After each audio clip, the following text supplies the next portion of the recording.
दोस्तों तुसीं वेखदे पे हो अपना देश पंजाब टीवी ते मैं तुहाडा मेज़बान मुहम्मद नदीम खरल। सब तो पहले अपने चैनल को करो सबसक्राइब ते बेल आइकन का बटन दबाओ कि मेरी हर आने वाली नवी वीडियो तुहाडे तक पहुँच सके। दोस्तों रोज़ तुहाडे वास्ते तुहाडा वीर नदीम खरल एक नवी तो नवी वीडियो लैके हाज़र होंदा है। अज भी तुहाडे वास्ते एक दूजण मैं दी वीडियो या तीजण होवेगी, मालक नूं पुछदे हां। वीडियो दरिया दी लैके हाज़र हां जनाब। बड़ी खूबसूरत मैं चंगी सोहनियां बदरां ने, चंगा पुट्ठा मगरू कद काठ और निक्की जी बिल्कुल 4.5 फुट की जिवें पंजाबी च असीं आंदे उन्हें नीली दियां सारियां हद्दां उहदे विच ने।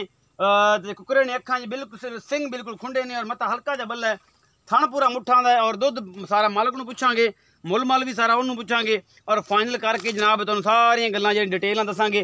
ए जनाब मझ मूँह मत्था मेरा कैमरामैन तुहानूं दिखा रहा है।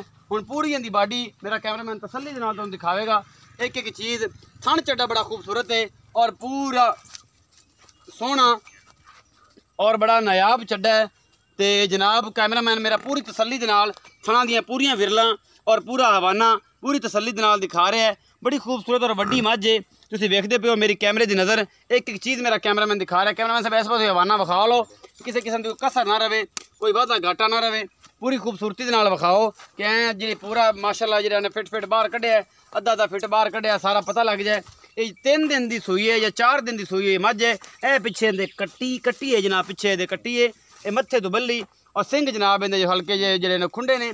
भाई परवेज़ ना करांगे गल्लां सारियां कि भाई साहब इहदा की हिसाब किताब है, इस मैं दा या इहदे कोल की रौला रप्पा है, सारियां गल्लां पुछने। ते इत्थे आओ भाई छड्ड दिओ कुत्ते नूं जान जी जांदी। मेरे नाल गल करो। अस्सलाम वालेकुम। वालेकुम, थोड़ा उच्चा बोलो। वालेकुम सलाम भाई की हाल चाल है? तबीयत से ठीक है? शुक्र अल्लाह सारी खैर मेरे। अच्छा भाई परवेज़ दस कि जी ए मैं तेरी एक किनवा सूआ है झूठ तो बगैर? दूसरा सूआ। अच्छा भाई ये दस किन्ने दिन की सूई है? 4-5 दिन की सूई। 4-5 दिनों की सूई है। भाई परवेज़ दुध हुण जिहड़ा पक्का फाइनल बगैर कूड़ तो जिन्नी क पंड गर्दन ना टुट जाए एडा कूड़ नहीं मारना, सीधी गल करनी है मेरा भरा के किन्ना दुध है देखो जन्म दुध 15 तो 16 किलो है। मैं कोई ठंडा दुध जी गड्डियां मरा दिसा 2-3 टाइम, मतलब गर्म दुध फिर 18 किलो है। हाँ गर्म दुध 18 किलो, जग समेत 18 किलो समेत 2 टाइम 10-15 किलो तो 16 किलो दुध जो ठंडा 16 किलो ठंडा 15 ही मैं आखांगा 15 ठंडा 18 गर्म दुध। तो ये जनाब इस मैं को 2 टाइम चुआई करा के असीं देवांगे, तसल्ली करा के देवांगे। मोहब्बत प्यार वाला मुल दसो जी। मुल 2,80,000 रुपये। 2,80,000 रुपया। गर्म दुध 18 किलो, ठंडा दुध 15 किलो चुआ के देना 2 टाइम, 2,80,000 मोहब्बत प्यार है। चौवन बड़ी चंगी मोहब्बत प्यार को माड़ा मोटा कार ही सांझ से सौदा माड़ा मोटा मोहब्बत प्यार हो जासी, घना कोई नहीं होना। भाई परवेज़ का कहना चौवन किवें?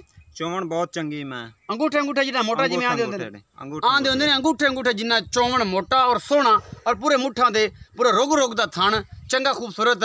उम्मीद है कि तुहानूं मेरी अज वाली वीडियो बेहद लाजवाब लगेगी। चंगी लगे तो वीडियो नूं शेयर जरूर करा करो, कॉमेंट जरूर करा करो। अपना बहुत सारा ख्याल रखिया जे।